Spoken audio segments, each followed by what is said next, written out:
Dr.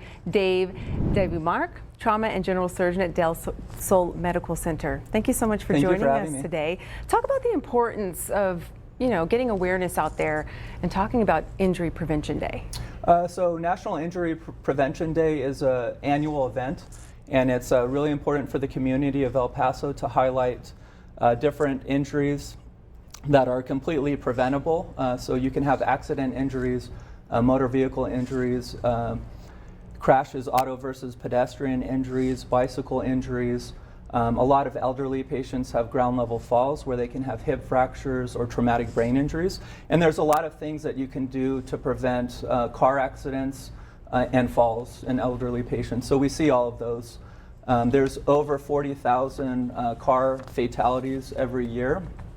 And a lot of those can also involve auto versus pedestrian and motorcycle crashes. I have to confess, I do a lot of high-risk activities. Oh man, you're not supposed to admit that on TV. To include flying. I used to be a jet pilot, so I flew F-16s in the Air Force, and I still fly for fun. I used to do skydiving, and I race motorcycles, and snowboarding are among my higher risk activities, but everything I do, I mitigate my risk and I minimize everything. So you'll never catch me on a motorcycle without my helmet. Okay. I'll never be driving a car without my safety belt. So there's a lot of steps that you can take to avoid those injuries. Well, doctor, how can awareness days like this help reduce trauma cases, and what are the most common preventable injuries that you see in the ER? So car accidents, I see the worst cases of car accidents. So number one, wearing your safety belt. I see patients that are ejected from a motor vehicle at a low speed that can have a traumatic brain injury that could have been completely preventable. Number two is don't drink and drive. So take an Uber, a ride share, have a designated driver. If you're going to dinner, know your limits of how much you can drink or don't drink at all. Number three, slow down on the road. So when you're following a car, you want to be about 3 seconds or more behind them, so you can pick a point. If the weather conditions are worse with bad visibility or rain or slippery roads, then you want to increase that distance.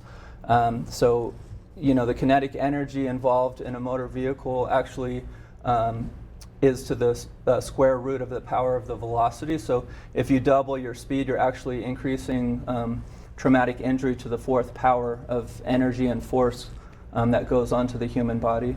So don't speed. Make sure that you don't get distracted driving. So put your phones down, keep your eyes on the road, your hands on the steering wheel, and focus on driving. And then for falls, especially in more elderly patients, in your home you can check your homes, and family members can do this for their loved ones. But most falls occur in the home. A lot happen in the bathroom, so you can put support handles and bars up in the bathroom or showers. Make sure that there aren't any loose rugs in the house, that there's good illumination and good lighting throughout hallways and That's stairs. some good advice. Yeah, there's a lot of things. My next question that I have for you is, when should you visit the ER versus the urgent care? How do you know which one to go to? Right, so ER at Del Sol Medical Center is a level 2 trauma center, so we have every capability virtually. So if you're in a patient that falls and has a concussion or loss of consciousness or significant pain, you want to take them to a trauma center because they could have a brain injury, they could have a fracture and require orthopedic surgery intervention or a trauma surgeon to operate. And the higher speed motor vehicle collisions. But if you have just simple sprains or strains or little cuts, things like that, or a little bit of swelling from a twisted leg or something, or ankle, you can get the diagnosis done and some treatment done at the freestanding ERs. All right, doctor, thank you for these important tips, especially for Injury Prevention Day, National Injury Prevention Day. Thank you so much for your time today. Thank you.